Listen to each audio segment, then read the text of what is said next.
Hélio, por favor, se eu gostaria de fazer a pergunta. There's a question from one of the members of the Mrs. Brazil team. I'll say it first in English and then in Portuguese. Professor, according to your explanation, a monarchy tends to protect better the property of the people than a democracy. In that sense, how do you analyze the recent revolutions in the Islamic countries that aim to overtake monarchies and institute democracies?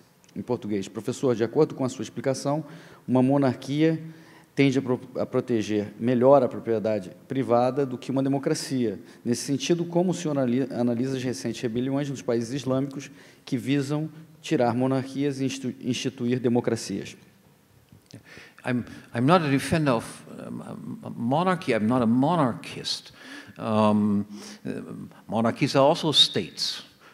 States are rip-off organizations everywhere. But if you look at the current situation, it was interesting to see that, of course, the monarchies that were under attack handled the attacks far more successfully than those states that were dictatorial, that is considered to themselves to be public administrations, Republican administrations. That is, the situation in Morocco and Jordania is significantly better than the situation was in Libya and in Egypt, for instance, which indicates precisely what I said, that relatively speaking, and I should add, dictatorships are typically the outgrowths of democracy, democracy running into difficulties, and then the outcome of the difficulties that democracies run into is the erection of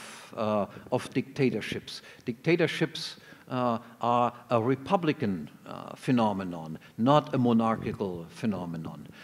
Hitler was certainly more democratic, so to speak, than the German Kaiser.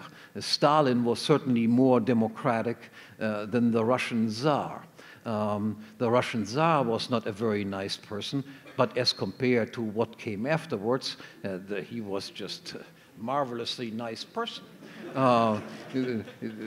Kaiser Wilhelm II was not the greatest person on earth, but as compared with Hitler, of course, he was a nice man. So we have to compare things in a balanced way.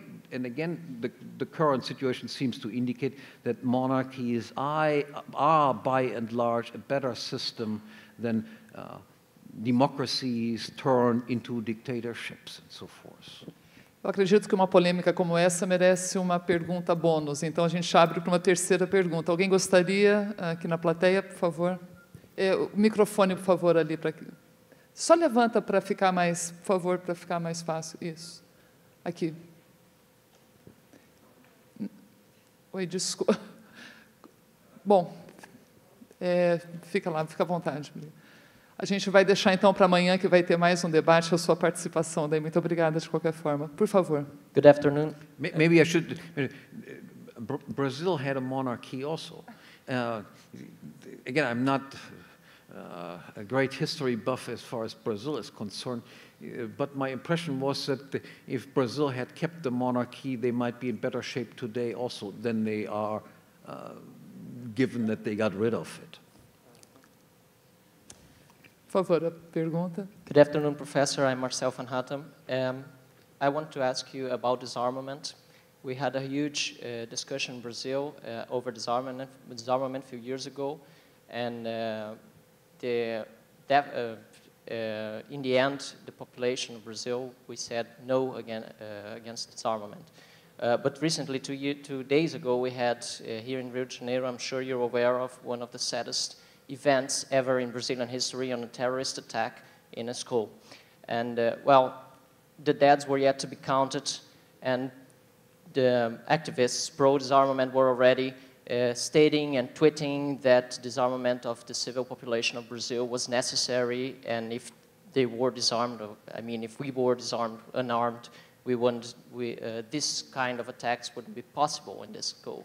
So I think every one of us here has to be competent enough to defend these ideas, I mean, or to give arguments against these ideas of disarmament. What would you say about this in this very situation now we're facing here in Brazil? Because I'm sure when we get outside here, we will face another huge discussion in Brazil about unarming people. Thank you. Again, I've heard about the incident.